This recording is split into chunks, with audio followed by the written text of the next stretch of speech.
If you followed along on the Gnomes' adventure to Turkey, you will know that on a few days the temperature was frightfully hot, like the day they traveled to the Spandos Roman Theatre, when it was 50 degrees. Ouch! Yet they didn't even break a sweat. They were so exhausted from the heat that I dared not take them on a new adventure until they cried out that it was time to explore again. My wife and I decided to take them to see the wonders of the Columbia Icefields in Alberta, Canada, located between Banff and Jasper. This would be an adventure like none they had experienced before.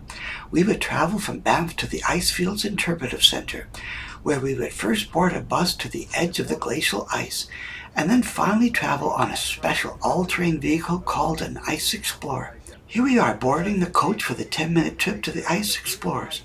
The Gnomes were speechless when they saw the size of the Explorers with their massive tires. They marveled at their surroundings as they had never seen so much ice and barren rock.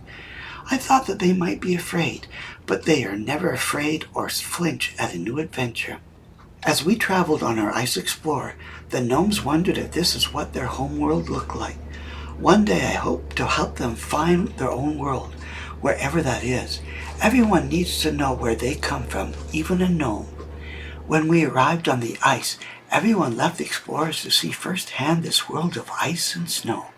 But to my astonishment, I could not see my gnome creatures anywhere. I looked everywhere without success and began to wonder if something had happened. Then I remembered that one day I took our gnomes to the library so they could study more of the human world. I remembered that they read this book about heavy-duty trucks. Ever since, all they talked about was diesel engines and manual transmissions. Was it possible that they would try to drive one of these contraptions? To my relief, I found them sitting in the cab trying to start the vehicle. Let this be a lesson to all those who are thinking of adopting gnomes. Their inquisitive ways can get them into trouble. Luckily, the driver was a good sport and let them sit in the cab, and then they all posed together for a photo to show that there were no hard feelings despite their mischievous ways. It may be a hot day, but with all this ice ranging from 328 to 1,198 feet thick, it is very cold. My wife and I told the gnomes to dress appropriately, but in the end, they always just seemed to dress the same. After they had visited the ice, it was time to head back on our Explorer to the awaiting bus for our trip back to the Interpretive Center. But our adventure would not end with the ice. Now we would travel to the Columbia Icefields Skywalk. The Skywalk is a glass-floored lookout 918 feet above the ground.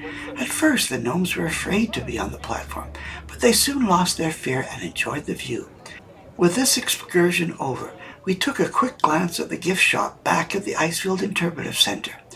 My gnomes have a keen sense of fashion, and they quickly singled out some clothes to remember this special day. It was time to head back to Banff, where they would chill out in the pool and relax.